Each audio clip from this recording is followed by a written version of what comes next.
Aujourd'hui, pour cette troisième conférence du cycle, nous sommes donc heureux de pouvoir entendre Valérie Guillaume, directrice du musée Carnavalet.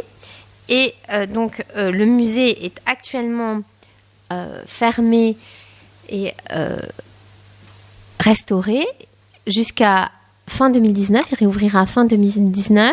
Et donc, aujourd'hui, elle nous présente une conférence intitulée « Le nouveau musée Carnavalet, histoire de Paris, donner à comprendre l'histoire d'une ville, d'une capitale, d'une métropole ». Je vous prie de m'excuser encore. En fait, nous sommes maintenant sur 5 sites différents, entre le nord de Paris, la crypte, les catacombes, et puis d'autres sites, différents sites de réserve. Donc, les allées-venues, je ne viens pas de Carnavalet, quoi. Voilà, donc je pense que c'est bien ce...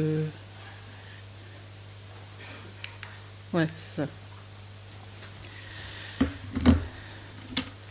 Donc rappelons pour commencer que le musée d'histoire de la ville de Paris, le musée Carnavalet, a été créé donc à l'initiative du baron Haussmann.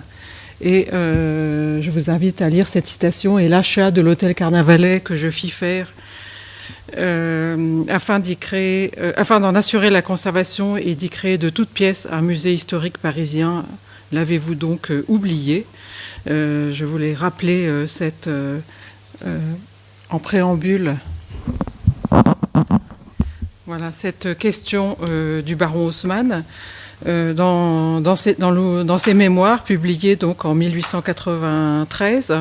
L'acquisition du musée Carnavalet donc, a eu lieu en 4 ans à partir de 1866, payé donc entre 67 et 70. L'hôtel Carnavalet a été acheté à M. Verdeau, qui était un directeur d'école. Et vous le voyez donc, la ville a acheté le musée Carnavalet à l'époque pour 900 000 francs or. Donc j'ai mis à droite, vous voyez les armoiries de la ville de Paris, avec cette fameuse devise devenue officielle par l'arrêté du 24 novembre 1853, Fluctuat nec mergitur, que le baron Haussmann a stabilisé donc, dans les armoiries parisiennes. Et cette œuvre est entrée récemment dans les collections du musée. C'est une œuvre intéressante de Victor Baltard. Vous voyez un médaillon qui ornait donc les halles de Paris. Je parlerai tout à l'heure, j'évoquerai l'activité d'acquisition très soutenue justement en prévision de la rénovation du musée. Donc aujourd'hui, le projet de rénovation donne l'occasion à tout le personnel et à Paris Musée et à la ville de Paris d'interroger en premier lieu les fondements haussmanniens du musée d'histoire de la capitale. En 2016, comme vous le voyez, le musée Carnavalet a marqué son 150e anniversaire par un carnaval. Et en 2016 toujours, le musée d'histoire de Paris, le musée Carnavalet, a fermé pour moitié en avril et pour l'autre pour moitié en octobre. Et donc nous sommes actuellement à l'orée de 3 ans de travaux de réinstallation et de travaux puis de réinstallation, et l'ouverture du musée Carnavalet est prévue fin 2019. Excusez-moi, j'ai un peu couru alors. Donc, il faut que je retrouve mon souffle. Donc, après avoir exploré les fondements théoriques haussmanniens qui sont à l'origine du musée et qui nous inspirent encore ô combien aujourd'hui, la conférence s'attachera à découvrir quelques-uns des débats et des jalons muséographiques en rapport précisément avec le thème de l'exposition présentée actuellement à l'Hôtel de Ville en salle Saint-Jean. Nous y avons prêté près de 80 œuvres dans cette exposition donc intitulée « Le gouvernement des Parisiens, Paris, ses habitants et l'État ». Et les exemples d'œuvres et de corpus que nous allons découvrir ensemble ce soir sont principalement sélectionnés en rapport avec les thématiques de l'exposition relatives à l'administration et à la gouvernance de la ville. Donc, quels sont les enjeux actuels des débats passés? Comment les acteurs, les visions, les réseaux et les stratégies de la période initiale nous inspirent-ils aujourd'hui? Comment un musée donne-t-il à comprendre l'histoire ou les histoires complexes de la relation d'une ville, d'une capitale, d'une métropole avec l'État? Et à l'heure de la multiplication des musées de villes, capitales et métropoles, particulièrement en Asie, comment le musée Carnavalet Histoire de Paris prépare-t-il sa rénovation? Donc nous en découvrirons quelques coulisses ce soir. Alors où se trouve d'abord... Non. Marche plus. Où se trouve d'abord le musée Carnavalet? Je le rappelle, puisque nous n'y sommes plus, dans le quartier du Marais. Donc, vous le savez que le quartier du Marais, qui associe en fait dans un secteur sauvegardé une partie des 3e et 4e arrondissements. Donc, nous sommes au cœur du secteur sauvegardé, précisément ici. Et le musée Carnavalet est composé de 2 hôtels particuliers. Celui-ci, donc, qui a été agrandi, je vous l'expliquerai tout à l'heure, qui est l'hôtel des Ligneris, l'hôtel Carnavalet d'origine, et l'hôtel Le Pelletier de Saint-Fargeau, reliés, les deux étant reliés par une galerie de liaison au-dessus d'un lycée. Donc le musée Carnavalet, l'ensemble des édifices sont classés, inscrits et donc sauvegardés dans ce périmètre du Marais.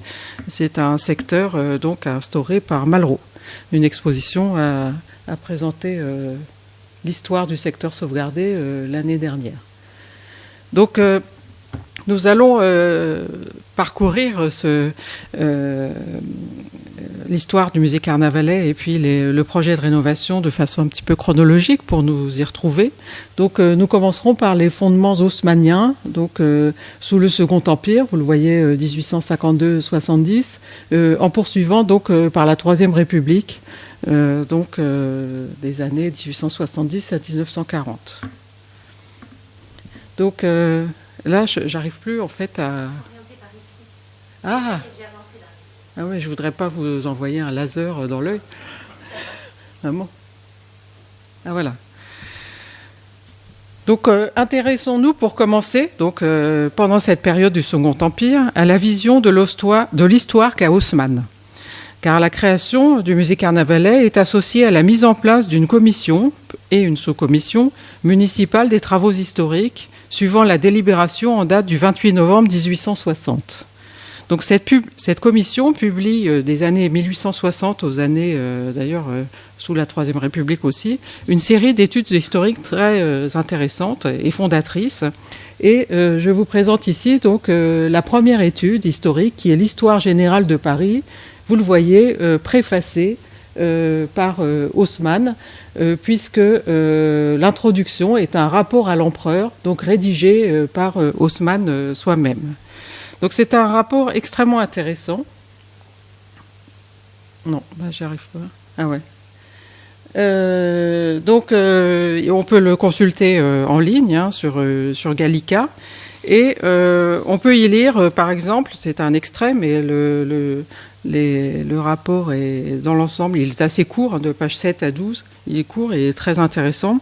Donc cet extrait nous présente l'idée d'Haussmann qui est d'associer en fait la discipline, de travailler à une association de plusieurs disciplines, à savoir que l'histoire, pour lui, ne correspond plus aux légitimes exigences de la critique moderne. Pour lui, l'histoire doit s'enrichir en fait de l'ethnographie, de l'archéologie, de la linguistique.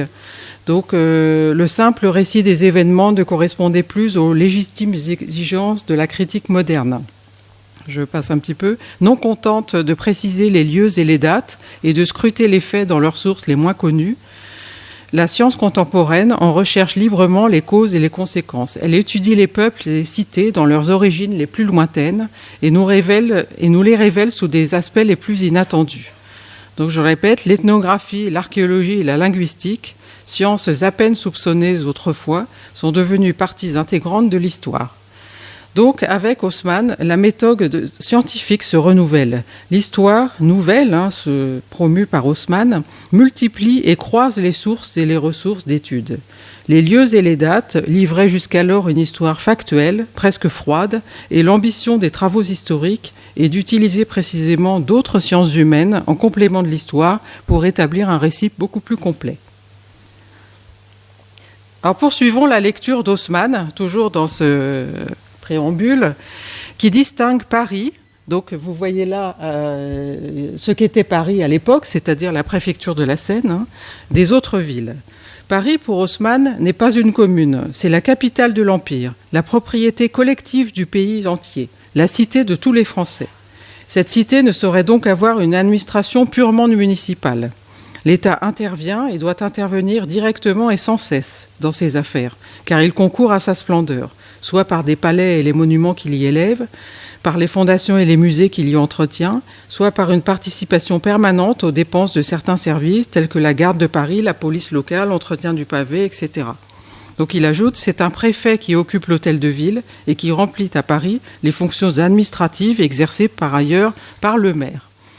Donc vous le savez, Napoléon III a supprimé l'élection municipale et Paris est ici revendiqué et perçu et affirmé comme une ville-État, une ville sous le contrôle de l'État, comme le joyau de la couronne. Donc sous la Troisième République, je le rappelle que Napoléon III donc, a été défait à Sedan en septembre 1870 et Gambetta a proclamé la République le 4 septembre 1870. Paris a été assiégé et la Commune s'est tenue de mars à mai 71. Donc sous la Troisième République, avec Thiers, MacMahon, les lois républicaines, le musée Carnavalet, peu à peu, renaît de ses cendres, si je puis dire, puisque l'incendie a détruit une grande partie de ses collections.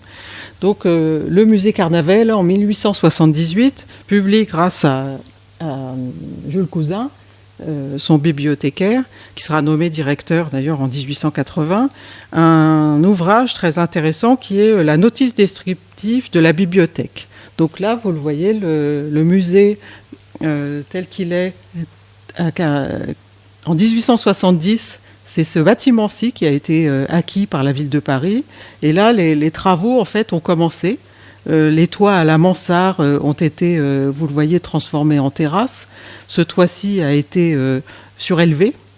Et peu à peu, donc, on commence à bâtir la partie arrière de l'hôtel Carnavalet, à savoir le jardin. Donc là, la première extension, donc en 1878, est déjà très intéressante. Mais là, ce n'est pas un musée qui est ouvert au public, mais bien une bibliothèque. Et là, on va... Donc en 1878, le musée n'est pas ouvert. Comme en page 11, on lit « Les salles du musée sont en voie d'organisation. Elles ne sont pas accessibles au public. Ce sont 45 000 volumes et 20 000 estampes et plans qui ont pu être réunis. » Je le rappelle que l'ensemble de la bibliothèque de Carnavalet avait brûlé dans l'incendie de mai 1871. Donc le travail de Jules Cousin a été considérable. Et j'ai réuni donc en page 15, j'extrais en page 15 et 16, ce qui pouvait être présenté donc, en rapport avec l'administration et la gouvernance de Paris. Donc ce sont les portraits de Bailly, premier maire de Paris, dans une salle... on va passer à la suivante. Et dans une salle intitulée Félibien, qui est un historiographe du XVIIe siècle, un grand nombre de portraits de prévôts des marchands. Dans une salle intitulée Corrozet, qui est un imprimeur du XVIe siècle, des armoiries. Et dans une salle intitulée Sylvestre, qui est un dessinateur-graveur du XVIIe siècle, à nouveau des portraits de prévôts des marchands. Donc ce sont une majorité de portraits qui sont présentés sous la forme d'estampes. Donc, et c'est une majorité de figures de l'administration parisienne de l'Ancien Régime et le premier maire de Paris élu par acclamation le 15 juillet 1789, Jean-Sylvain Bailly. Mais c'était un maire partisan de la monarchie constitutionnelle, donc un maire modéré, qui sont donc retenus dans cette sélection. Il n'y a pas de mention dans ce premier accrochage, si l'on peut dire, du lieutenant général de police. Je rappelle que l'édit de création de la lieutenance de police de Paris date de 1667. Sa mission donc était de pourvoir à l'abondance de la ville et à la sécurité. Donc il n'y a pas... ce représentant du roi, en fait, n'est pas... tout à fait présenté, n'est pas retenu donc, dans ce premier Carnavalet qui date de 1878. et qui est encore plutôt une bibliothèque.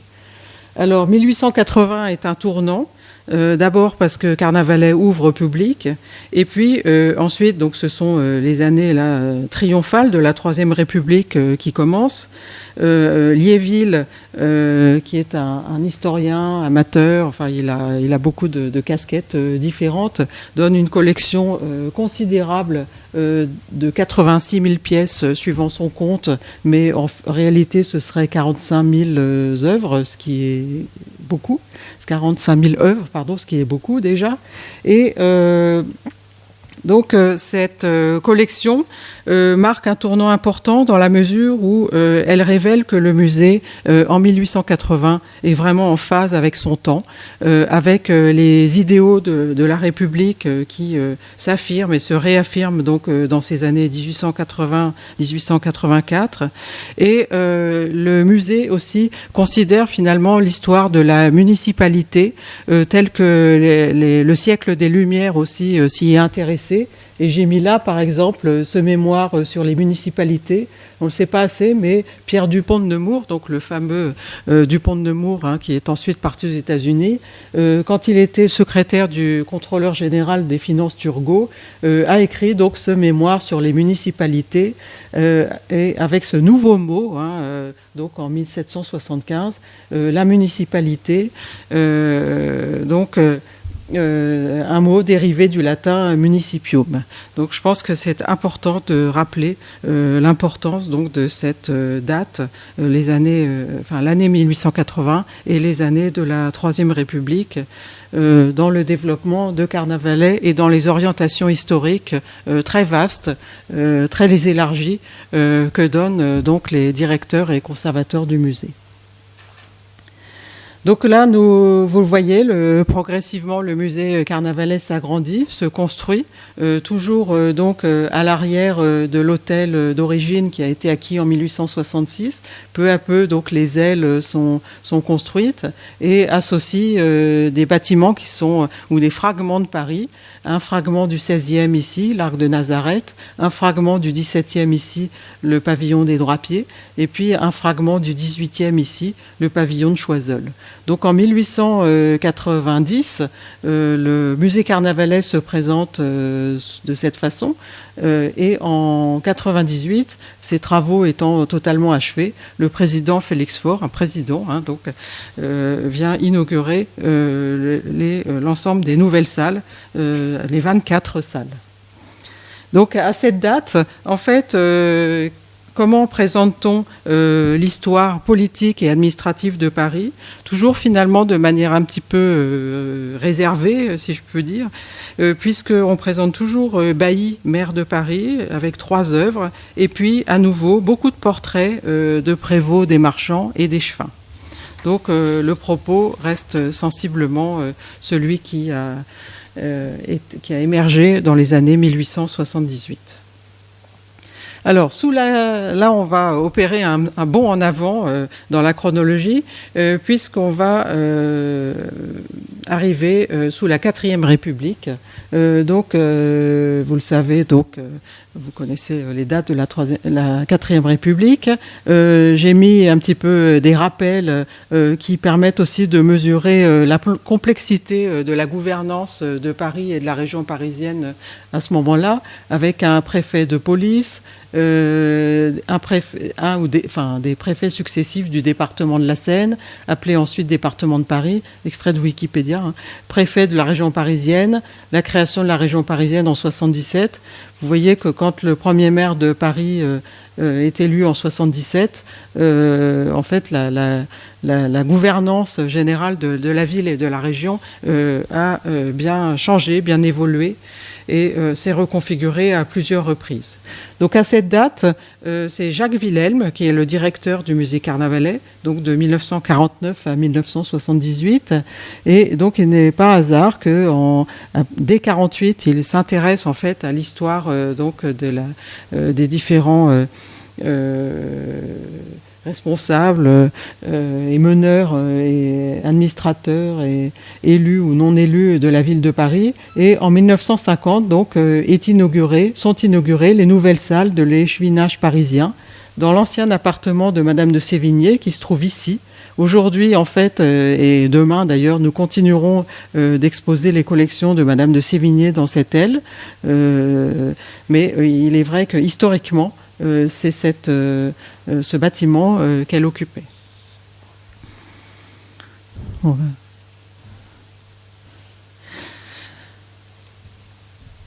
Donc, à la fin du 19e, je le rappelle, la constitution les collections relatives à l'histoire municipale se présentaient beaucoup sous la forme d'estampes et d'ouvrages.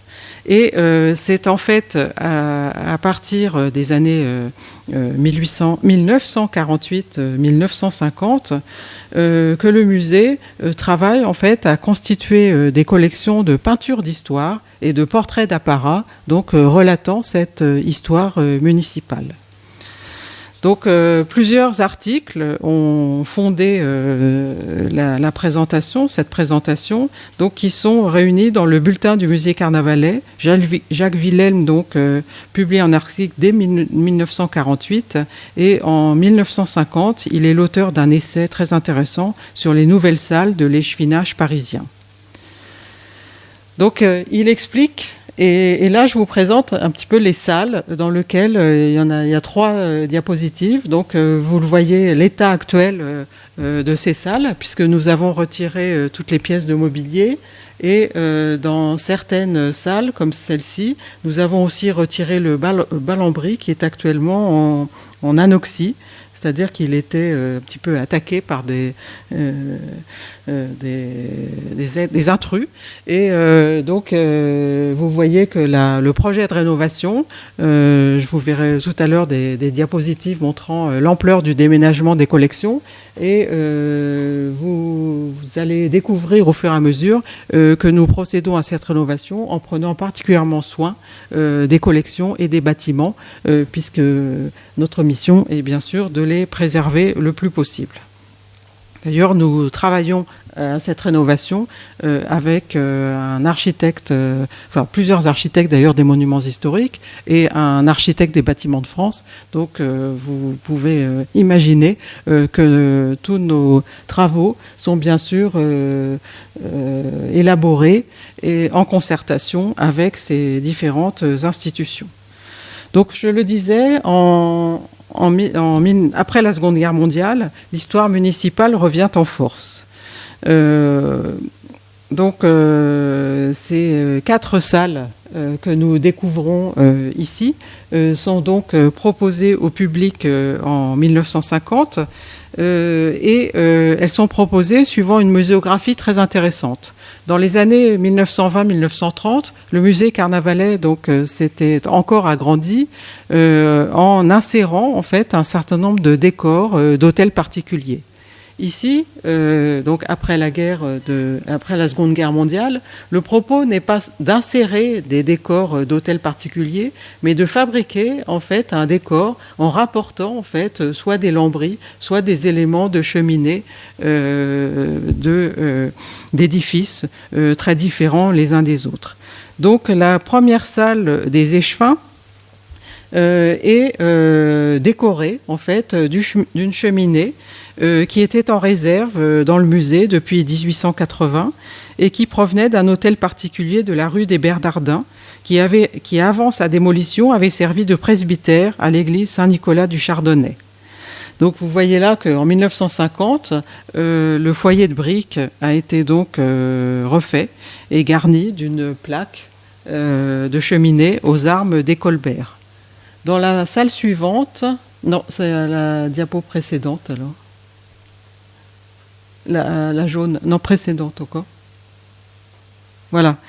Dans la salle suivante, donc, les conservateurs et directeurs ont choisi donc d'ajouter un bas lambris, un lambris de soubassement d'époque Louis XIII, peint en ton gris, crème et or, de motifs de cartouches découpées, amour et chute de feuilles, qui avait été acquis en 1947. Dans la salle suivante, pardon, là encore. C'est la première diapo, en fait. Voilà. Oh, voilà. Ça, c'est la dernière, la 3e salle des échevins, donc c'est celle-ci. La couleur jaune donc domine, et vous notez que les vitraux donc décorent un petit peu les différentes fenêtres et ouvertures. Et dans la 4e salle, en fait, donc c'est toujours des échevins. Au plafond, donc le plafond d'alcôve provenant de l'hôtel Boutillier de Chavigny est conservé. Il avait été apporté donc, au musée Carnavalet et remonté en 1880. Il est attribué depuis peu, parce que les recherches sont récentes, à Charles Hérard, qui est un peintre très intéressant donc, du XVIIe. Et vous le voyez là que dans le cadre du projet de rénovation, tous les plafonds et cheminées et balambris, enfin tous les éléments qui en fait sont constitutifs, qui sont décors mobiliers par destination, en fait sont protégés et ont été examinés par des restaurateurs, donc en vue de leur bonne conservation pendant toute la durée de chantier, et puis intervention si besoin. J'avance. Donc, au lendemain de la Seconde Guerre mondiale et à la veille de l'élection d'Amer et de la recomposition de la région parisienne et de la gouvernance parisienne entre 1950 et 1977, car ces salles sont inaugurées en 1950 et réinaugurées en 1977, ces nouvelles salles affirment et amplifient, par le choix de la peinture d'histoire et du portrait d'apparat, le périmètre historique, politique et symbolique des collections du musée. Alors, je vais vous présenter un certain nombre d'œuvres qui, bien sûr, ont été acquises entre 1880 et les années 1940 et 1950, mais qui ont donc été réunies dans ces salles des échevins pour être présentées en 1950 et inaugurées en 1950 et réinaugurées en 1977. Des dates importantes dans l'histoire parisienne.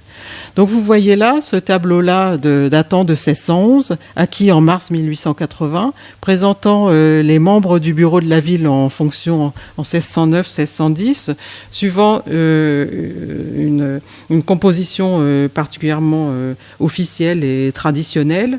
Jusque dans les années 1660, en effet, ces tableaux montrent 8 magistrats répartis en 2 groupes égaux et symétriques, de part et d'autre d'un autel ou d'une image de dévotion.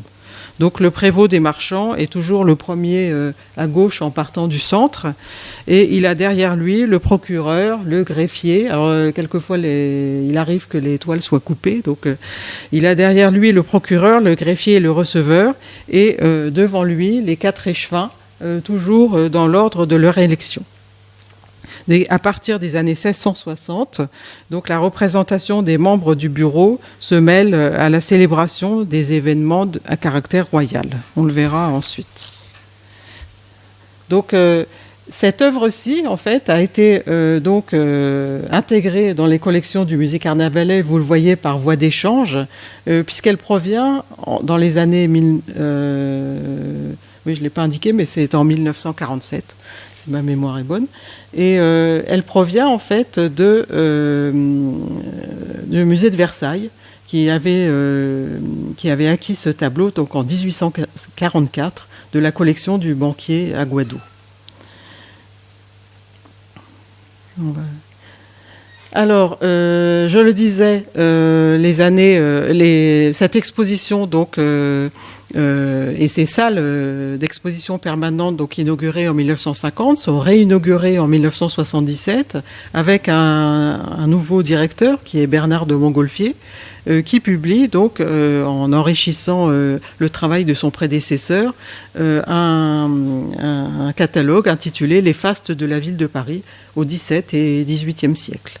Et lui aussi continue en fait la politique d'acquisition. Vous le voyez là, ce tableau acquis en 1976, continue donc la politique d'acquisition de son prédécesseur. Voilà, un travail de doyen. Et cette politique d'acquisition a perduré et va perdurer, puisque c'est une politique extrêmement importante et qui enrichit notre collection.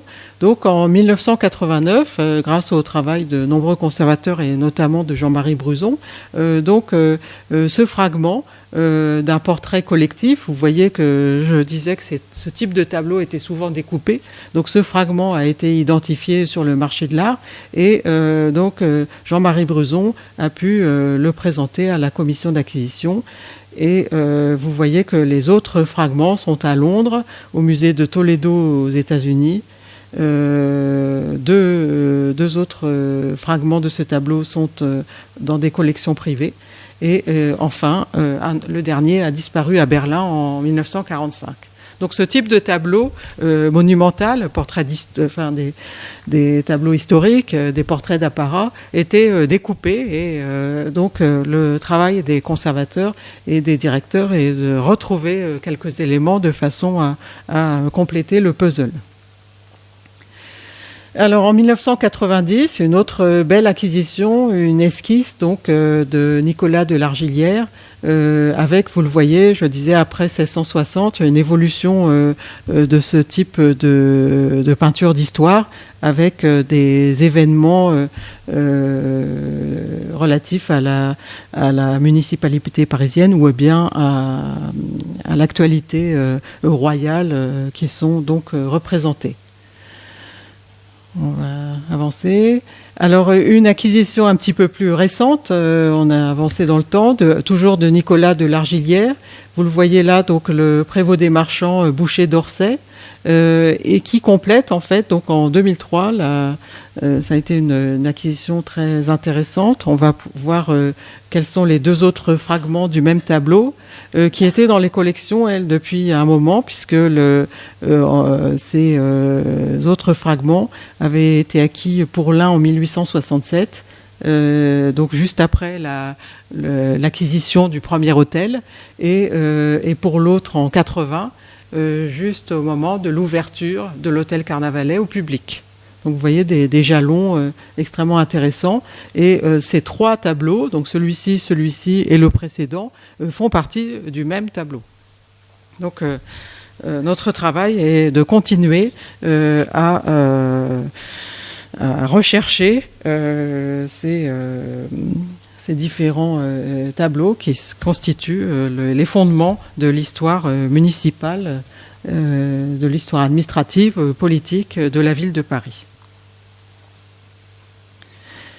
Donc vous voyez là que les salles des échevins, entre 1950 et 1977, et puis grâce aussi aux acquisitions successives, ont été mises en récit, elles ont été mises en ambiance, et nous allons poursuivre ce travail extrêmement intéressant d'approfondissement de l'histoire municipale. En revanche, ce qui a été beaucoup plus dispersé, et nous allons nous employer à les regrouper et à leur donner justement beaucoup plus d'explications, ce sont les fragments qui nous sont parvenus suite à l'incendie de l'hôtel de ville le 24 mai 1871. Donc, je vous l'ai dit tout à l'heure, c'est lors de cet incendie que beaucoup d'œuvres du musée Carnavalet qui venaient d'être acquis, enfin, dont les bâtiments venaient d'être acquis, mais qui n'étaient pas ouverts au public, ont disparu. La bibliothèque a brûlé. Beaucoup d'estampes et de dessins, d'art graphique ont disparu aussi. Donc, que reste-t-il ? Et nous allons le découvrir. J'ai résumé quelques éléments, mais bien sûr, il en reste d'autres. On a beaucoup de lapidaires qui nous restent. Donc, principalement, la statue en bronze de Louis XIV par Coisevaux, donc, qui est dans la cour d'honneur maintenant de Carnavalet.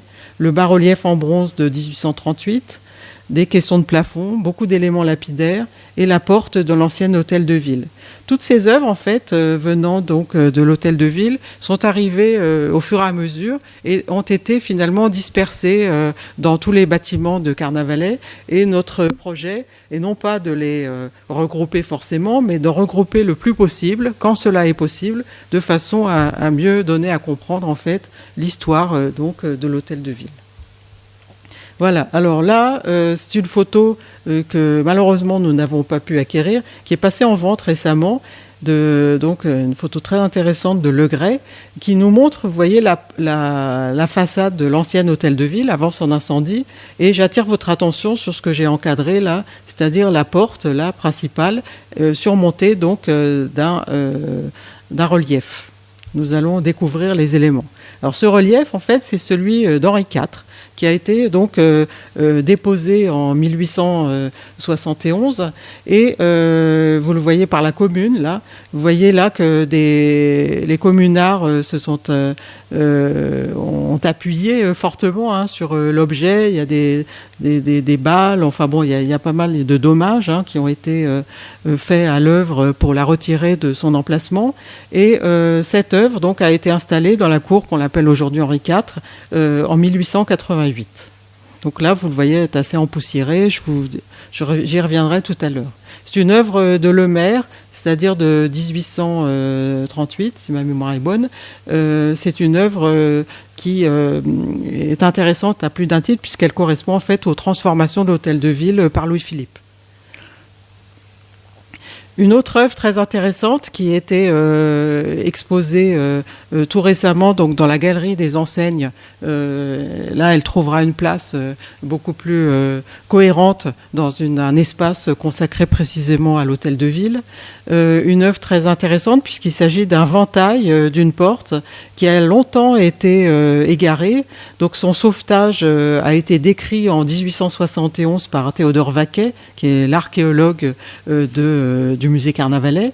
Et Michel Fleury donc, a redécouvert ce ventail dans les dépôts d'Ivry en 1996. Il a alerté toute la communauté d'historiens et d'archéologues. Et là, je retire en fait ce que nous savons de cette porte d'un article fort intéressant d'Alexandre Gady, publié dans la Revue de l'Art en 1999 et qui attribue en fait le dessin de cette porte donc à Jacques Lemercier, le grand architecte du XVIIe siècle. Donc cette porte est vraiment extrêmement intéressante. Elle associe donc des éléments monumentaux et massifs en chêne, et puis un travail donc de bronzier d'Henri Perland, le sculpteur ordinaire du roi, avec, vous le voyez, donc des fleurons ici et ici, et au centre donc une tête de méduse. Nous n'avons pas le ventail droit. En revanche, nous avons la tête de méduse du ventail droit. Donc là encore, dans le futur musée Carnavalet, nous exposerons cette porte le mieux possible et en plaçant justement l'autre méduse face à celle-ci et en suggérant les contours donc, de la seconde, de l'autre ventail. Alors, un autre élément qui était aussi dans l'ancien hôtel de ville, qui avait été retiré d'ailleurs d'une cour intérieure à la demande de Louis XIV en 1687, il s'agit en fait d'une sculpture en ronde-bosse, donc représentant Louis XIV terrassant la Fronde. Et donc il s'agit d'une réduction, puisque le groupe en marbre est actuellement conservé au musée de Chantilly.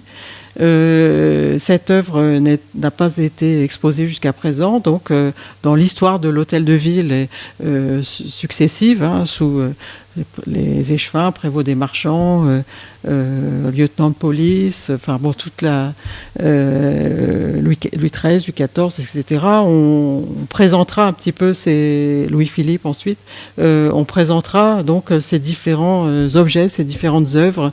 On va avancer, qui donc évoquent l'histoire mouvementée, à la fois municipale et royale, donc de l'hôtel de ville. Enfin, une dernière visite de la cour d'honneur que vous connaissez bien de musée Carnavalet. Vous voyez là la statue de Coisevaux, donc représentant Louis XIV, statue donc qui a succédé à la précédente que nous venons de voir. Donc Louis XIV terrassant la Fronde. Là, Louis XIV, à partir donc des années 1689, se présente en général romain. Et vous le voyez là, donc le 11 août 1792, cette statue est mise à bas par les révolutionnaires, et donc par chance elle n'est pas détruite ou fondue, et donc c'est depuis 1887, si ma mémoire est bonne, qu'elle remplace en fait une statue représentant Madame de Sévigné au centre de la cour d'honneur de Carnavalet. Voilà, et enfin, je ne sais pas pourquoi Getty Images est venu se greffer sur ce tableau des collections du musée Carnavalet. Je ne sais pas, je ne comprends pas. Ça fait partie des mystères des copier-coller. Vous voyez là donc l'hôtel de ville illuminé, avec cette peinture montrant les agrandissements de l'hôtel de ville entrepris sous la monarchie de Juillet. Voilà, donc tous ces tableaux, ce corpus, comme nous disons dans d'autres jargons, vont être réunis de façon à constituer un ensemble qui nous montrera de façon plus cohérente, plus rigoureuse et surtout claire les différentes transformations, évolutions et transferts de l'hôtel de ville. Alors, j'en arrive à vous présenter brièvement et j'espère de façon convaincante la rénovation du musée Carnavalet en ces années 2017-2020. Elle se présente en fait sous la forme d'un marché public de type accord-cadre mono-attributaire, c'est un petit peu un jargon de 60 mois, donc avec des marchés subséquents. On n'a pas recruté en fait l'équipe qui a été retenue, qui est le groupement Châtillon, qui est un architecte des monuments historiques, Snohetta, une agence d'architecture norvégienne, et Nathalie Crinière, qui est une agence de muséographie. Snohetta, pour rappel, vient de finir l'ASCO. L'ASCO 4, et puis a été retenue pour le futur musée de la Marine. Et Nathalie Crinière est une architecte muséographe établie à Paris, et elle travaille pour de nombreux musées et expositions. Donc nous n'avons pas retenu un projet dessiné. En revanche, nous avons retenu une équipe suivant une méthode de travail itérative, évolutive, et donc s'adaptant en fait à tous les problèmes qui peuvent surgir au fur et à mesure du temps. C'est la raison pour laquelle nous parlons de marchés subséquents, c'est-à-dire que ce sont des marchés successifs, comme telle une grappe de raisin. Nous ajoutons en fait des marchés au fur et à mesure du calendrier. Donc cette méthode nous rend plus agiles ou plus réactifs, plus évolutifs, et elle a l'inconvénient ou l'avantage, c'est selon la journée en fait d'être épuisante et parce qu'elle est très réactive, mais elle a aussi l'inconvénient et l'avantage de pouvoir s'adapter et de pouvoir évoluer et de ne jamais recommencer en fait le travail entamé, puisque les couches se succèdent et se complètent pour former le projet final. Donc vous voyez l'allure à laquelle nous travaillons tous, puisque la parution de l'avis de marché date de janvier 2015, et donc l'attribution de marché a été passée en novembre 2015, et nous avons les autorisations DRAC, nous avons les autorisations MH, nous avons les autorisations de la préfecture de police. Le permis de construire nous a été délivré en avril dernier. Nous avons parcouru, je regarde les personnes du musée dans la salle, nous avons travaillé dans un rythme très très très soutenu, et nous continuons d'ailleurs, de façon à ce que ce musée en fait passe d'un établissement recevant le public de type Y, recevant jusqu'à présent 625 personnes à l'instant T, et nous passons en fait dans un type Y de deuxième catégorie pour recevoir en fait jusqu'à 1500 personnes à l'instant T, et avec d'autres catégories donc permettant de développer un centre de ressources, un espace de conférence, boutique, salon de thé, restauration, etc. Donc vous voyez l'ambition en fait de la rénovation est de placer les collections au cœur du projet, et puis aussi d'apporter le maximum de services, de possibilités à ce musée. Alors, la surface totale du musée est de 15 000 m², incluant bien sûr les jardins. Je suis désolée de ce mauvais collage, mais bon, j'ai pas pu couper davantage. Et vous le voyez là, l'agrandissement du musée Carnavalet, donc intervenu. On avait vu cette première partie, ensuite cette deuxième, et vous voyez donc en 1924, le musée Carnavalet se compose jusqu'aux années 1989. Le musée Carnavalet se compose de cet édifice. Et depuis 1989, il ajoute cet édifice-là qui est l'hôtel Le Pelletier. Donc l'ensemble est concerné par le projet de rénovation.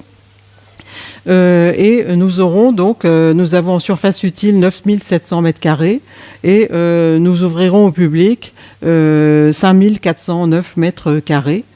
Nous avons beaucoup de surfaces de jardin avec des cours végétales et des cours minérales, et les surfaces muséographiques auront une surface sensiblement identique, et surtout nous permettront en fait de ne plus revenir sur nos pas sans arrêt, parce que c'était un petit peu la particularité de Carnavalet, de se perdre. Et par exemple, dans cet espace-ci, on passait sans transition de Napoléon Ier à l'archéologie. Ça n'existera plus. Nous commencerons l'archéologie, le mésolithique au début, au commencement, et nous terminerons par le XXIe siècle. Donc il n'y aura plus ces allées-venues, c'est psychogéographie, enfin, je sais plus, cette dérive, qui avait son charme, mais qui, c'est vrai, quelquefois nous inquiétait grandement les visiteurs. Donc nous avons déjà commencé quelque part la restauration du musée, donc vous voyez quelle est notre ambition. Je suppose que vous avez déjà visité la cour d'honneur nouvellement ravalée de Carnavalet. Donc cette restauration est intervenue entre 2014 et 2015 et elle est encore visible suivant des promenades et une programmation culturelle que je vous invite à consulter sur le site de Carnavalet. Donc un conférencier explique aussi le projet de rénovation. Donc voilà notre ambition, c'est de trouver un musée Carnavalet rénové aux normes, puisque beaucoup d'escaliers et l'absence d'ascenseur, notamment pour l'hôtel Carnavalet, ne permet pas en fait aux PMR, c'est-à-dire aux personnes à mobilité réduite, de visiter l'ensemble de cet espace. Donc à l'avenir, nous aurons un musée accessible à tous et aussi donc permettant une visite intergénérationnelle. J'y reviendrai. Alors évidemment, ce musée étant rempli au fur et à mesure des années depuis près de 150 ans. Vous imaginez que le déménagement a été absolument colossal et je suis très heureuse de vous dire que nous l'avons quasiment terminé donc en 18 mois. C'est un travail absolument colossal qui a mobilisé des dizaines de personnes et l'ensemble des personnels du musée qui ont travaillé d'arrache-pied, d'autant plus que en parallèle, je vous ai présenté tout à l'heure, nous avions le projet de rénovation aussi à mener. Donc il fallait mener à la fois le déménagement, le récollement, et ce sont des centaines de milliers d'œuvres, et aussi se projeter donc vers l'avenir pour imaginer le nouveau musée. Donc j'ai mis un certain nombre d'illustrations qui nous montrent comment donc les œuvres ont été retirées ou partiellement retirées, parce que cet élément-là plus moderne en fait a été laissé. Et vous voyez là la difficulté en fait des démontages étant donné l'exiguïté de certains locaux. Le dépoussiérage systématique des œuvres, et ils en avaient bien besoin. Donc vous voyez la façon dont les maquettes par exemple ont été retirées, dont les véhicules, les réductions de véhicules de transport sont bien conservées. Des interventions, des restaurations ont eu lieu en cas d'urgence, enfin si le caractère urgent était avéré. Vous voyez là comment ce déménagement qui est colossal, puisque nous avons 612 000 œuvres dans la collection, a pu être mené absolument dans les temps par toutes les équipes que je salue. Vous voyez là, c'est un musée absolument colossal. Nous avons plus d'œuvres à Carnavalet qu'au musée du Louvre. C'est stupéfiant, mais c'est la réalité. Donc vous imaginez que le travail a été organisé au plus serré et de façon à tenir les délais. Alors maintenant, c'est une réserve qui a été entièrement vidée. Nous avons maintenant des réserves rationalisées avec un ensemble peinture, un ensemble lapidaire et des ensembles art graphique. Enfin, tout est devenu beaucoup plus fonctionnel, rationnel, ce qui n'était pas forcément le cas auparavant. Donc cette rénovation est l'occasion de retravailler sur les œuvres, de les protéger, de les restaurer toutes, au moins toutes celles qui restent en place pendant la durée du chantier et celles qui vont bien sûr être présentées à la réouverture. Et aussi, on va continuer. Oui, je le disais, les œuvres qui restent en place. Vous voyez Henri IV qui est au-dessus de la porte de l'hôtel de ville que je vous présentais tout à l'heure. Donc la restauration, là, vous voyez, est tout à fait spectaculaire. Le dépoussiérage, vraiment, est éloquent. Et le nettoyage, le décrassage des mosaïques donne un fond extrêmement intéressant. Donc maintenant, l'œuvre est entièrement bâchée et donc elle est prête à être montrée pour 2019. Donc tout ce travail-là, vous voyez, a demandé beaucoup des restaurateurs, des équipes dédiées. Et un travail extrêmement intéressant mais rapide et exigeant qui a été mené dans le cadre de cette rénovation. Alors, depuis l'année dernière, en fait, je vous invite à consulter le portail des collections des musées de la ville de Paris, qui recense très très largement, et pas encore complètement, mais c'est l'objectif pour 2019, les collections des musées de la ville de Paris et principalement, bien sûr, les collections du musée Carnavalet. Puisque sur le million d'items des collections de la ville de Paris, le musée Carnavalet en a 612 000 œuvres environ. On aura le chiffrage précis et complet en 2019. Donc désormais, on arrive, et c'est vraiment mon objectif, on arrive à mieux appréhender les collections du musée Carnavalet, non pas seulement par auteur, mais aussi par corpus, ce qui fait que, par exemple, pour un événement tel que 1830, par exemple, on peut trouver les peintures, les sculptures, les objets de mémoire, les objets d'histoire, les estampes, enfin croiser toutes les œuvres qui aident à mieux comprendre un événement, aident à mieux comprendre les acteurs de l'histoire. Alors l'accrochage des collections, jusqu'à la fermeture du musée Carnavalet, vous le voyez, privilégiait les pièces d'art décoratif, mobilier et art décoratif, et les peintures. Actuellement, nous travaillons donc aux œuvres, à la liste des œuvres qui seront exposées à la réouverture. Nous sommes sur le point d'achever cette liste et c'est un camembert qui est provisoire, puisque nous voyons là que nous avons réussi, nous sommes en train de réussir en fait l'intégration de beaucoup de typologies différentes. Nous représenterons beaucoup mieux les arts graphiques, la photographie, les maquettes, les archives, la diversité des collections que nous avons dans la collection. Mais en revanche, là, les peintures, le camembert nous montre un pourcentage insuffisant et nous sommes en train justement d'ajuster.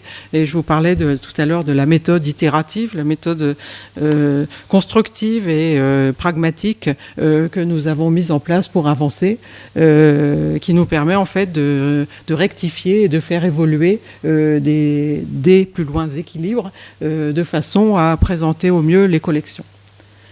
Donc le prochain parcours des collections sera chronothématique, chronologique, puisque nous suivrons en fait à partir d'espaces d'introduction présentant la ville de Paris et l'histoire du musée. Nous passerons donc du Mésolithique jusqu'au XXIe siècle.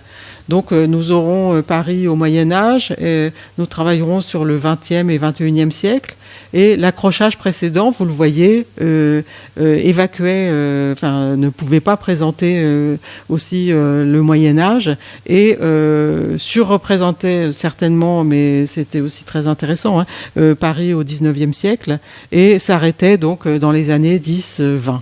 Donc là, nous allons pouvoir en fait rééquilibrer les différentes périodes le plus possible, en sachant que quand même nous avons des legs ou des donations qui imposent en fait l'exposition, et c'est tant mieux, hein, nous faisons avec un certain nombre d'œuvres.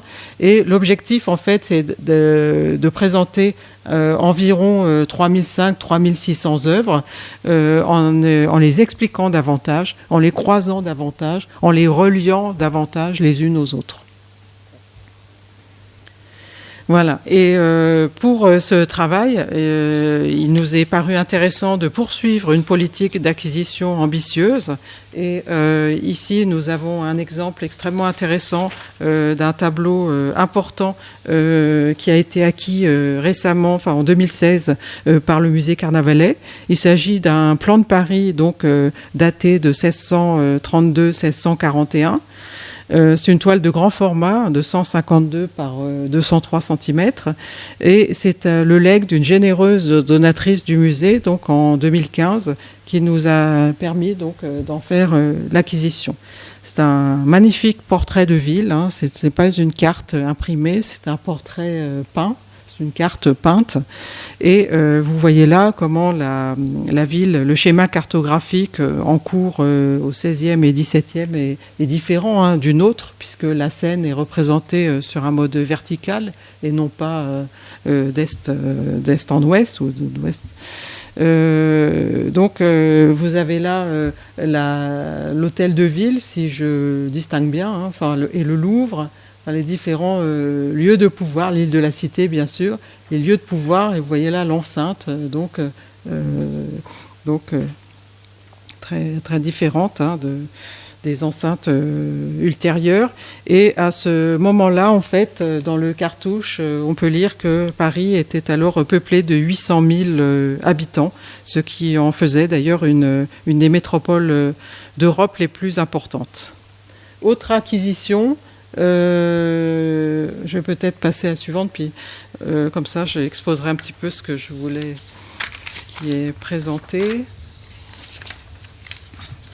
Autre acquisition, cette fois, qui nous amène dans les années 1970, précisément 73-75, une acquisition extrêmement importante dans la mesure où elle présente Paris dans les années 1970, alors que Paris changeait beaucoup. Beaucoup de destruction, beaucoup de construction, hein, dans les années 70, qui sont le fait, on le disait tout à l'heure, je parlais de changement de la région parisienne dans ces années-là, l'élection du maire en 1977. Et il est vrai que Paris et la région parisienne ont connu des transformations extrêmement profondes dans ces années qu'une telle œuvre restitue remarquablement. Alors les deux artistes, Neil Yalter et Jody Bloom, se sont promenés en fait pendant des mois dans chaque arrondissement parisien, et chaque panneau en fait correspond à un arrondissement. Donc on a là un portrait d'une capitale saisie entre 73 et 75 qui est exceptionnel, avec plus de 250 photographies qui sont imprimées, hein, sur ces panneaux textiles. Et par ailleurs, puisque nous travaillons avec Neil Yalter qui vit à Paris, un fonds photographique complémentaire, toutes les photographies en fait qu'elles n'ont pas utilisées pour ces panneaux, qui viendront aussi enrichir donc la connaissance de cette œuvre. Donc, vous voyez là la façon dont elles rendent compte en fait de l'apparition, par exemple, de la tour Montparnasse, en travaillant en fait autant l'image photographique que l'image dessinée à la façon des bandes dessinées. Et vous le voyez là, la collusion, et puis aussi la confrontation et l'opposition de ces différentes formes de bâtis qui pouvaient choquer, bien sûr, et être contestées à l'époque, comme elles peuvent aussi l'être contestées aujourd'hui. Donc la spécificité d'un musée de ville, c'est bien sûr de présenter ses visions classiques ou académiques, je dirais, à savoir son histoire, ses monuments, son territoire et ses processus et ses évolutions organiques. Et c'est aussi notre ambition est de présenter aussi ses ruptures, ses différences, ses débats d'idées, ses visions, Donc une ville telle qu'on la vit aujourd'hui, et de se placer bien sûr dans cette filiation haussmannienne qui travaille, je le disais, plusieurs disciplines, plusieurs méthodes scientifiques, plusieurs médiations, et qui articule en fait beaucoup d'histoires, les histoires politiques, administratives, économiques, sociales, culturelles, littéraires, esthétiques, etc. Et aussi et surtout les trajectoires individuelles et collectives des Parisiens de naissance ou de cœur. Et depuis les attentats, nous avons eu le don de la part de Marc-Aurèle Verchione, dit Aurèle. J'introduisais cette conférence avec la fameuse devise d'Haussmann qu'il a stabilisée dans les armoiries de la ville, Flucteac nec mergitur. Et vous le voyez là, donc Marc-Aurèle Verchione, qui est un graffeur, enfin je sais pas comment on dit, graphiste, graffeur, a redessiné en fait cette devise qui a été présentée donc sur la place de la République suite aux attentats, donc dès le lendemain des attentats terrible de l'année 2015. Et donc nous avons maintenant dans les collections, puisqu'il les a donnés à Carnavalet, les dessins préparatoires de cette devise qui est la nôtre à Paris. Voilà, je vous remercie. Je suis encore désolée pour mon retard. Si vous avez des questions.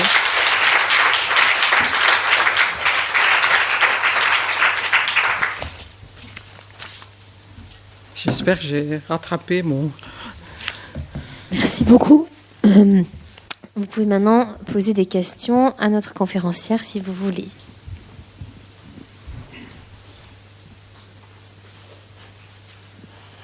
Merci. Bonsoir. C'est peut-être volontaire, je ne sais pas. Vous n'avez pas donné de précision. On se pose peut-être tous la question dans la salle, en tout cas moi, sur la scénographie que vous envisagez pour le futur musée. Est-ce qu'il y aura une volonté de créer un musée entre guillemets moderne? Enfin, vous voyez de quoi je veux parler, des bornes interactives, des choses comme ça. Je ne dis pas forcément que c'est bien ou mal, mais je pose la question parce que quand on rénove un musée, effectivement, on se doute tous qu'au final, le résultat visuel va être très différent de ce qu'on a tous connu, c'est-à-dire l'ambiance d'un hôtel particulier, avec tous ses avantages et tous ses inconvénients. Donc, est-ce que vous auriez éventuellement des précisions à nous apporter sur la scénographie que vous envisagez d'adopter? Je ne sais pas si vous avez plusieurs questions, je réponds au fur et à mesure, comme vous souhaitez. Alors, nous travaillons actuellement à la scénographie, en effet. Nous commençons, nous avons bientôt fini, mais bon, la liste des œuvres est complexe à mettre en ordre, parce que il s'agit de documenter les collections, Et la scénographie sera très respectueuse en fait du site, parce qu'elle va être quasiment sur mesure. Chaque pièce a une ambiance, c'est clair, dans ces 100 salles qui vont être le parcours des collections, un petit peu comme aujourd'hui. D'ailleurs, c'est le même nombre de salles, sensiblement. Et donc, vous avez un certain nombre de salles dans lesquelles se trouvent des boiseries. Il y en a 41 précisément. Bien sûr, nous n'allons pas retirer les boiseries. Elles vont rester en place. Ça, c'est sûr et certain. Je vous le disais, le musée est classé, inscrit, sauvegardé. Nous ne pouvons pas faire... De toute façon, c'est pas du tout notre ambition. En revanche, notre ambition est de rendre les œuvres plus lisibles, plus compréhensibles par les publics, et de travailler aussi à une visite intergénérationnelle des collections. Car on le sait, les enfants amènent aussi leurs parents au musée, et donc 10% des œuvres de la collection seront exposées à la hauteur des enfants. Donc sur tout le parcours, sur le parcours de 3500 œuvres environ, on aura donc 10% de ces œuvres à hauteur des enfants, et des œuvres sérieuses. Ce ne seront pas des œuvres qui représenteront forcément des animaux ou des enfants, mais des œuvres interrogeant en fait la citoyenneté, par exemple, interrogeant une figure importante de l'histoire de Paris. Donc la scénographie sera esthétiquement assez minimale, sobre, très simple, et elle privilégie en fait la mise en avant, la mise en valeur de corpus d'œuvres, c'est-à-dire de relations des œuvres les unes avec les autres. J'espère que j'ai répondu. Et nous n'avons pas encore photos, de visuels de cette scénographie, parce que le travail est en cours. Et là, vous voyez l'allure à laquelle nous travaillons, c'est déjà énorme. Et nous n'avons pas terminé le pro muséographie, donc je ne peux pas montrer encore les visuels en cours parce qu'ils sont tellement provisoires qu'ils ne donnent pas encore une idée très fine de ce que nous aurons. Ensuite, la scénographie est complexe à établir parce qu'elle dépend beaucoup de sujets techniques. Nous n'allons pas climatiser, vous vous en doutez bien, le musée Carnavalet. Donc, en revanche, les vitrines doivent avoir un climat permettant la bonne conservation des œuvres. Donc, pour l'instant, la scénographie qui nous préoccupe, c'est aussi et surtout la bonne conservation des œuvres, la mise aux normes de vitrines, parce que jusqu'à présent, aucune vitrine n'était aux normes, ni en termes de climat, hygrométrie ou température, ni en termes de sûreté, si j'ose dire. Enfin, maintenant, je peux le dire. Hein, mais bon, c'était, disons, on a eu de la chance de ne pas avoir de vol, quoi. Voilà, donc dès que nous aurons des visuels sur la muséographie, nous les diffuserons, bien sûr.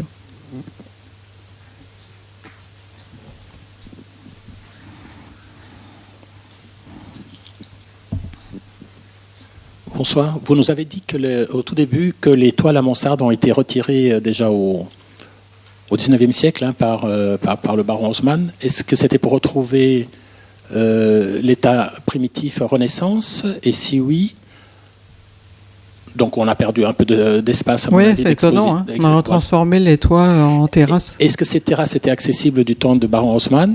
Est-ce que c'était destiné à ce que le public puisse y accéder? Est-ce que nous aurons cette joie éventuellement d'y accéder?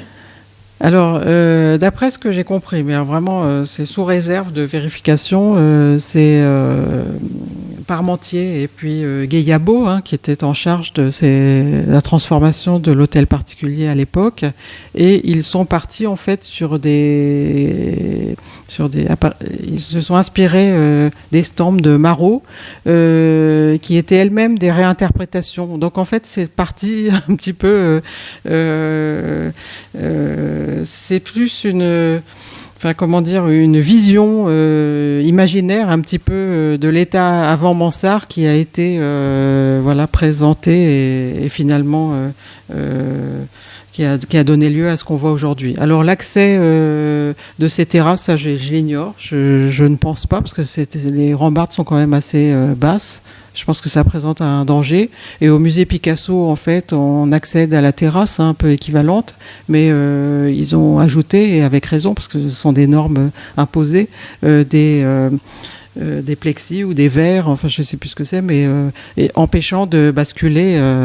Donc si nous avons l'autorisation de la police, nous pourrons éventuellement ouvrir, mais si nous ne l'avons pas, bien sûr nous ne pourrons pas autoriser l'ouverture de ces terrasses. Vous savez que chaque espace sera inspecté par la préfecture de police et en fonction des issues et des possibilités de dégagement, etc., soit on autorise une jauge de 19 personnes, soit on empêche l'accès. Enfin, tout ça est en fait soumis à l'appréciation des pompiers et de la police. C'est vraiment des sujets. Dans des établissements recevant du public, nous avons des contraintes de sécurité et de sûreté extrêmement précises et qui sont valables pour tous les établissements recevant du public. C'est pas seulement Carnavalet, c'est absolument tous les établissements. En cas d'incendie, d'accident, les responsabilités sont recherchées et nous ne pourrons pas nous permettre de faire circuler les publics absolument partout.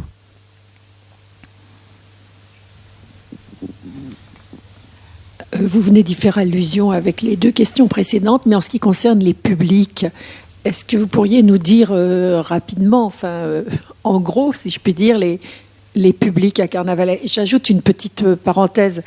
Je ne voudrais pas que vous la trouviez trop désagréable ou trop polémique, mais autour de moi, à ma petite échelle, tout le monde aimait beaucoup le musée Carnavalet, le trouvait ou le trouve très riche et très intéressant, et tout le monde ne le connaît pas, en gros. je trouve qu'il y a beaucoup ça à Paris. Il n'est pas très connu ou pas très visité par les Parisiens, et en même temps, quand on y va, il est très apprécié. Alors, oui, musée, il était. Merci beaucoup. Oui, je vous en prie. Le musée Carnavalet est quand même très visité, parce que nous avons 3 sites, les catacombes, la crypte archéologique et de l'île de la Cité, et puis Carnavalet. Nous dépassons le 1 million de visiteurs. Enfin, c'est quand même ces 3 sites attirent quand même beaucoup. Alors évidemment, il y a un peu plus de touristes aux catacombes que de Parisiens ou de Franciliens, mais il y a quand même beaucoup de visiteurs au musée Carnavalet, même avant la fermeture. Ensuite, il est certain qu'on a à peu près 50% de visiteurs, mais les touristes, mais les visiteurs, disons, parisiens ou franciliens, on a énormément de scolaires, de groupes scolaires. On a un public important, et Karine Marquet du service d'action culturelle pourra en parler, du champ social. Elle pourra expliquer ces différentes études de public. Et notre objectif, en fait, c'est pour qu'en effet on retienne un peu ce qu'on voit, c'est de structurer un petit peu les parcours et d'offrir un certain nombre de services tels que des compagnons de visite, pas trop d'écrans, parce que c'est pas parce qu'on verra plein d'écrans qu'on retiendra mieux. Par contre, des compagnons de visite ou des web documentaires à des points stratégiques qui raconteront en fait soit un parcours architectural, soit un parcours complet chronologique et narratif, soit un parcours géographique pour arrimer en fait une œuvre que l'on peut voir avec son alter ego à Paris. Enfin, par exemple, une œuvre présentant la tour Jean sans peur. Bon, on aura une vision de où est la tour Jean sans peur à Paris et ce qu'elle représente. Un parcours par chef-d'œuvre en histoire de l'art, car le musée Carnavalet a toutes sortes d'œuvres et aussi des œuvres majeures en histoire de l'art. On pourra aussi avoir un parcours par sujet, par thème, par exemple sur le sujet des femmes, par exemple, ou alors, je sais pas, je dis au hasard, tel ou tel Européen, figure européenne amoureuse ou parlant, évoquant Paris. On pourra aussi avoir un parcours seulement de jeux, parce qu'on a beaucoup de jeux historiques présentant Paris, donc, notamment au XIXe siècle. Donc, je pense que le projet, c'est de rendre plus vivant et surtout plus accessible ce musée à tous, quelle que soit en fait sa connaissance de Paris ou son appréhension de Paris, soit l'érudit qui aura accès à un centre de ressources extrêmement important avec des œuvres qu'il pourra consulter beaucoup plus facilement qu'aujourd'hui. On aura 800 mètres carrés de centre de ressources et partagé entre des locaux permettant de consulter les œuvres et puis des locaux avec 3 ateliers pédagogiques permettant d'accueillir soit des classes complètes, soit des classes séparées en deux groupes. Donc, je pense que notre ambition, c'est d'accueillir beaucoup plus le public et beaucoup mieux le public aussi, en s'adaptant en fait à sa connaissance de Paris, qu'il soit enfant, adulte, touriste asiatique ou touriste européen, avec forcément des connaissances de Paris très contrastées et très diverses. Voilà, c'est notre ambition. Après, on va y arriver aussi par étapes et successives d'enrichissement, de bonification en fait de nos propositions. Il y a 3 ans, quand je suis arrivée à Carnavalet, il n'y avait pas un seul écran faut savoir, il n'y avait pas un seul écran dans le parcours des collections. Donc on a mis 2 écrans à l'accueil pour au moins dire où on était, le musée d'histoire de la ville, on ne le savait pas. On a mis aussi une carte de Paris et le portrait du baron Haussmann. Bon, et puis une armoirie. Je pense aussi qu'il faut que le public se positionne par rapport au musée d'histoire de la ville. On n'est pas dans un musée, dans un petit Louvre, on n'est pas dans un musée de beaux-arts, on n'est pas dans un musée d'art décoratif, on est dans le musée d'histoire de la ville de Paris, une musée d'histoire d'une capitale, d'une métropole, comme le musée de Berlin, de Londres, de Tokyo, de Séoul. Enfin, tous ces musées ont fait leur mue et ont intégré en fait leur propre histoire. Nous avons 150 ans d'histoire, nous avons à l'intégrer, surtout pas à effacer ces 150 années. On doit en tenir compte, les respecter, mais en même temps inviter les personnes à regarder le passé avec les outils du présent, parce qu'on ne regarde regarde plus le passé en lisant seulement. On regarde aussi beaucoup le passé par des images aujourd'hui. Donc il faut intégrer ces paramètres différents et les rendre accessibles à tous, qu'ils aient un bagage très important par rapport à l'histoire de Paris ou qu'ils viennent à Paris comme touristes.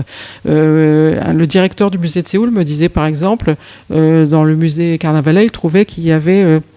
qu'Haussmann n'était pas du tout présenté. Il ne comprenait pas Haussmann et la mutation haussmannienne de Paris. Donc c'est vrai que dans le parcours, on va s'y employer. Le directeur du musée de Berlin me disait, pour moi, Carnavalet, c'est le musée des cadres dorés. Et c'est vrai que quand il m'a dit ça, quand je suis revenue à Carnavalet, je me suis dit, mais oui, c'est vrai, il y a des cadres dorés partout. Bon, ben, vous voyez, j'ai rencontré beaucoup de directeurs des musées européens et dans le monde, et qui ont tous donné une vision de Paris, et puis bien sûr beaucoup d'interlocuteurs, historiens et amoureux de Paris, membres d'associations, qui tous en fait ont apporté comme ça et vont continuer d'apporter leurs commentaires qui est bien sûr à intégrer dans le projet. Par ailleurs, la présentation des collections, je montrais des photos et j'évoquais des situations datant des années 1950 ou 1977. Il faut savoir que rien n'avait bougé depuis ces dates. Donc là, c'est un musée qui doit bien sûr présenter un parcours stable, mais qui aussi, dans ce parcours stable, doit présenter des œuvres par rotation. C'est notre jargon, mais cela veut dire que, par exemple, les estampes seront présentées davantage, mais on ne pourra pas présenter une estampe pendant 20 ans.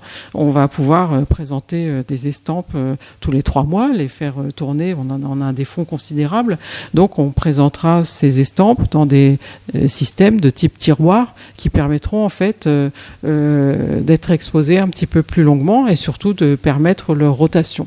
Car on a par exemple des dessins d'architecture qui sont absolument exceptionnels dans les collections de Carnavalet. Il y a des points forts comme l'histoire des révolutions. Il y a un autre point fort, c'est l'histoire de l'architecture, des dessins d'architectes. Et ces dessins d'architectes ou ces photographies ou ces objets révolutionnaires sont fragiles. Ils sont aussi très nombreux, donc le public nous demande toujours de les voir davantage, et donc nous allons pouvoir le faire en organisant des cycles en fait de présentation et une rotation dans la présentation de ces œuvres. C'est ce qui est attendu quand même aujourd'hui dans tous les musées. Maintenant, une collection permanente se renouvelle sa présentation tous les ans, tous les 18 mois. Donc évidemment, les thèmes, les époques ne vont pas changer. Hein.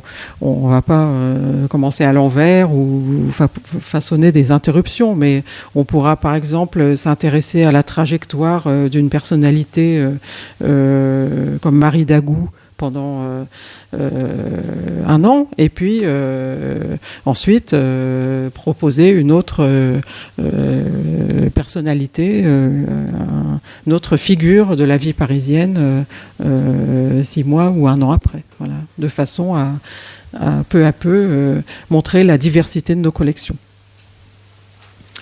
J'ai encore une autre question. Le musée Carnavalet étant monument historique classé, ce n'est pas le seul monument historique de Paris. Qu'est-ce qui caractérise le fait que vous ne puissiez pas climatiser, ne serait-ce qu'en partie, cette institution qui est, à certains moments de l'année, difficile à fréquenter? Oui, c'est exact. Alors, nous climatiserons, parce que c'est absolument obligatoire, les salles d'exposition temporaire. C'est déjà le cas aujourd'hui, d'ailleurs. Et parce que pour avoir en prêt des photographies ou des objets matériaux organiques, c'est absolument indispensable.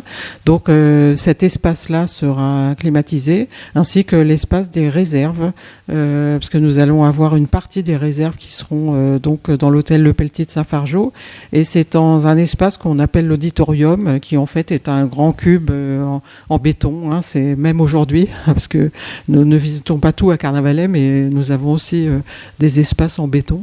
Et donc c'est cet espace qui pourra être climatisé de façon à accueillir des réserves qui seront aux normes. Voilà. Mais autrement, le parcours complet ne peut pas être climatisé.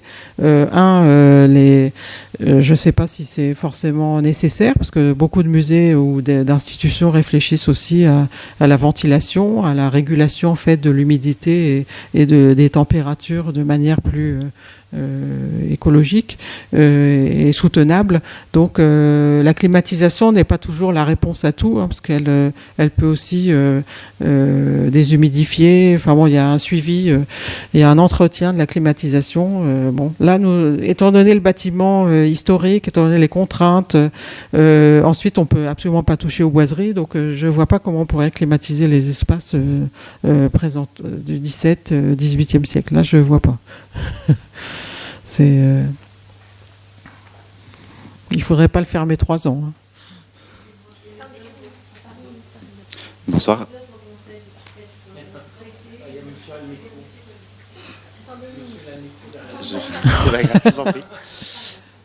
Bonsoir, merci pour votre propos. 3 ans, donc pour vous c'est très court, mais peut-être pour nous c'est beaucoup plus long. Vous avez introduit votre propos justement en disant que vous aviez prêté 80 œuvres, je crois, à l'Hôtel de Ville pour l'exposition. Qu'est-ce que vous allez faire des œuvres? Est-ce que vous allez les prêter plus intensément à l'Hôtel de Ville par exemple ou ailleurs? Est-ce que vous allez trouver des solutions pour les montrer en fait pendant ces 3 années? Alors on prête beaucoup, on prête vraiment beaucoup. On a un record dans la gestion des prêts, et ce qui n'est pas simple, parce qu'on déménage en même temps, etc. Donc on a prêté pour l'Hôtel de Ville. On a organisé donc l'année dernière une exposition à Ottawa qui a accueilli 160 000 visiteurs. On a prêté aussi pour une importante exposition au Japon, à Tokyo, sur Marie-Antoinette. Donc on prête beaucoup, et on a des projets en effet d'itinérance, mais les négociations sont en cours. Voilà, mais je pense aussi qu'il faut aussi restaurer les œuvres. Beaucoup d'œuvres qui ont été exposées 30, 50, 70 ans ont souffert. Franchement, et donc le chantier de restauration est absolument colossal. Donc, et d'ailleurs, on n'a pas pu prêter certaines œuvres à l'exposition de l'Hôtel de Ville, précisément parce que les œuvres là ont été examinées et vont être restaurées. Donc il faut aussi penser que nous avons des œuvres, les œuvres par exemple les peintures sur bois ne peuvent pas être prêtées comme cela, il faudrait des questions climatiques, et ça justement pour répondre à la question précédente, il n'y aura peut-être pas un espace climatisé, mais au moins les œuvres fragiles seront dans une capsule climatisée, ou climatique, disons. Donc, vous voyez, tout ce travail-là de préparation des œuvres et de protection des œuvres, quand elles seront à hauteur d'enfant, on ne pourra pas laisser des œuvres comme ça qui pourront être perforées. Donc, il faudra mettre une vitre devant certains tableaux. Tout ce travail-là préparatoire de montage, de soclage commence à peine. Enfin, on n'a pas tout à fait fini le déménagement, mais il va commencer dans 1 mois. Et c'est un travail long à effectuer. Mais nous prêtons énormément. On a plus de 1500 prêts par an, donc pour très peu de régisseurs. Donc l'équipe est vraiment mobilisée à 100%. Et bon, je ne sais plus quels sont les chiffres des autres musées, mais franchement, nous sommes dans le partie haute des prêteurs. Hein. C'est dans le monde entier aussi. Hein. Une autre question? Bon, c'est parfait. Madame. Bonsoir. Merci. Il y a une étude faite par un chercheur belge, que je pense que vous connaissez, Monsieur Postula. Oui, je l'ai rencontré. Ouais. Il présente les musées des villes. Ouais. Et le carnavalet, c'est les classiques, des plus classiques, des classiques des musées de ville en Europe. Ouais. C'est, disons, emblématique. C'est le modèle muséographique est très traditionnel. Disons qu'une historiographie aussi est très événementielle, très centrée sur les faits politiques, sur les personnages de la vie de la municipalité, etc. Et on a vu que beaucoup de musées qui étaient nés en imitant les modèles parisiens ont entrepris des transformations récemment. Ouais. ainsi que il y a eu aussi la création de beaucoup de nouveaux musées des villes en Europe depuis la fin du XXe siècle. Et là, on voit une autre vision de l'histoire. Ces musées, ces nouveaux musées de villes, se permet par exemple d'aborder des thématiques nouvelles, de donner la voix aux citoyens, aux habitants de la ville d'aujourd'hui, parce que la compréhension de l'histoire qu'il y a derrière, c'est une histoire jusqu'à aujourd'hui, qui nous dit que la ville continue aujourd'hui de se construire. Certainement. Donc, muséographie participative, élargissement des thématiques abordées. Et je vous demande, dans ce besoin de renouvellement que vous avez trouvé et qui a poussé la décision de changer, qu'est-ce qui est nouveau dans ces renouvellements que vous voulez faire? Qu'est-ce qui est nouveau dans le renouvellement? Oui, je ne sais pas si je me fais comprendre. Alors, en effet, le musée Carnavalet a été le modèle des musées de ville jusqu'à la Seconde Guerre mondiale, précisément. Et ça, l'ouvrage de Jean-Louis Postula est très clair, publié à la documentation française, et très précis. Je l'ai rencontré, Jean-Louis Postula. Il est à Liège. Et il a travaillé une thèse sur les musées de ville. Et donc, en fait, c'était un modèle, mais bon, il y avait aussi les modèles scandinaves, beaucoup. Enfin, c'était pas seulement Carnavalet aussi, c'était les musées en plein air de Suède et de Norvège qui inspiraient beaucoup. Donc, ces types de musées. Et il est vrai que à la suite de Carnavalet, les villes comme Bruxelles, Milan, enfin bon, beaucoup de villes européennes ont fondé leurs musées sur le modèle de Carnavalet, avec ses périodromes, etc. Ensuite, dans les années 1970, là justement c'était une date importante, là il y a eu un virage avec l'ouverture en fait du musée de Londres, qui a bousculé complètement la perception en fait des musées de ville, puisque on y mettait à l'honneur la médiation, c'est-à-dire l'interprétation et l'accessibilité en fait des œuvres par les publics. Et justement, le musée de Londres, vous le connaissez, il est au Barbican actuellement. D'ailleurs, il va fermer. Enfin, il va s'agrandir. Il va être déménagé dans une ancienne, dans une halle à la Volaille qui est encore en activité et qui est pas loin d'ailleurs du Barbican actuel. Et il va j'ai rencontré sa directrice, bien sûr, et il va proposer en fait une visite expérientielle avec des boutiques à échelle 1. Je ne sais pas si vous connaissez le musée de Tokyo.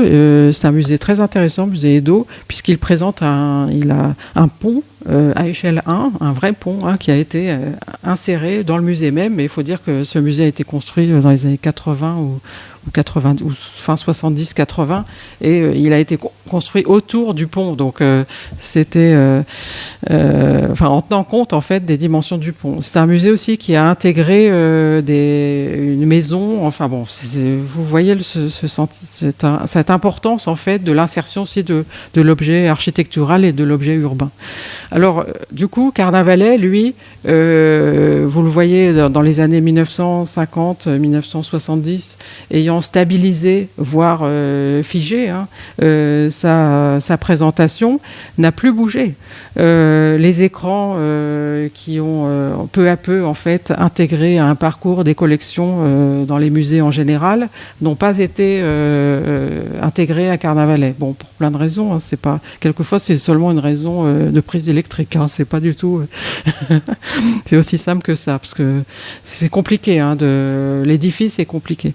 Donc là, en fait, ce qui est nouveau, c'est de repartir en fait de l'expérience du visiteur, de se dire le visiteur, s'il visite comme il visite aujourd'hui, en se perdant dans le musée et en étant finalement assez angoissé pour trouver la sortie, c'est pas forcément idéal. Donc l'objectif, c'est de le faire visiter en imaginant en fait qu'il circulera facilement par des ascenseurs, des escaliers adaptés parce qu'aucun escalier n'est aux normes aujourd'hui, et du début jusqu'à la fin. Après, il pourra aussi choisir une période ou une autre, ou un thème ou un autre, pour ne pas tout visiter du début jusqu'à la fin, parce que finalement, certaines personnes ne viennent que pour la Révolution, d'autres ne viennent que pour l'Antiquité, d'autres ne viendront que pour le contemporain.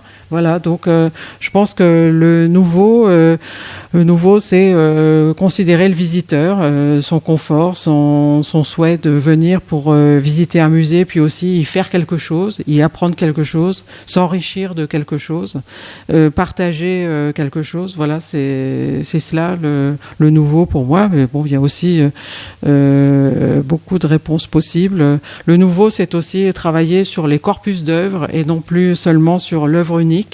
C'est la force en fait du musée Carnavalet et c'est la force des musées de ville en général, des musées d'histoire en général par rapport au musée des Beaux-Arts, c'est de travailler sur des relations des œuvres entre elles. Par exemple, vous pouvez avoir un portrait d'une personnalité et sa caricature. Vous pouvez avoir, par rapport à Lamartine par exemple, vous avez le portrait officiel, son écritoire, son stylo, les jouets de ses enfants, un drapeau. Enfin, vous avez en fait ce corpus qui donne plein de facettes d'une personne, plein de facettes d'un événement historique. Et c'est cette vie-là, ces vibrations-là qu'on souhaite transmettre. Et non pas un tableau officiel et puis je dirais c'est tout. Enfin voilà. Je pense que c'est une histoire intime que peut montrer Carnavalet, une histoire humaine, et c'est cela que nous voulons montrer. C'est ça le nouveau en fait. Enfin si je puis dire, c'est de montrer une histoire incarnée qui n'est pas celle seulement d'une ville avec des bâtiments, des boulevards, des avenues. Nous allons le montrer bien sûr, mais aussi avec des Parisiens qui sont nés ou qui ont vécu ou qui sont passés ou qui en parlent sans jamais y être venus. Mais vraiment des Parisiens, des êtres d'os et de chair, de façon à incarner cette relation à la ville qu'il faut rendre palpable. Voilà, c'est ça qui est nouveau, j'espère, dans la future présentation. Après, nous aurons les standards de présentation, de médiation.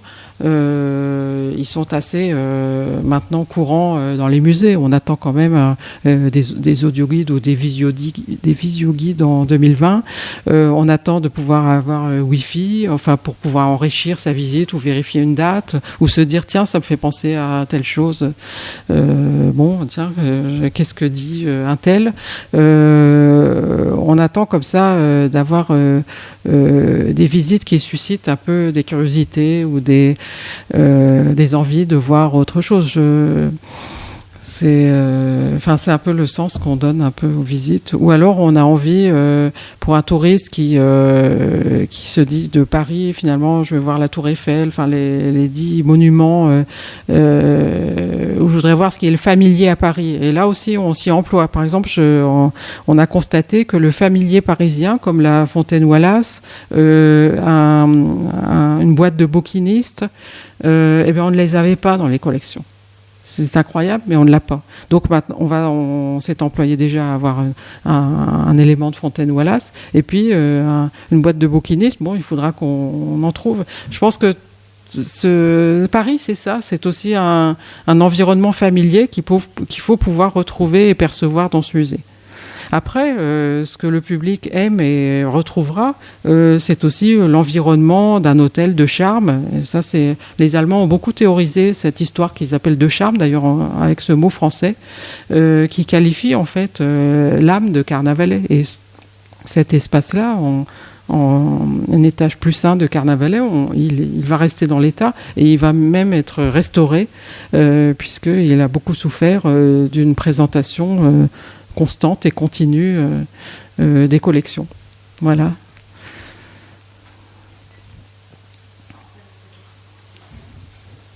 S'il n'y a pas d'autres questions, il nous reste à vous remercier pour cette visite un peu en avant-première du futur Carnavalet. Merci. Et la prochaine conférence, c'est mardi. Voilà. Merci.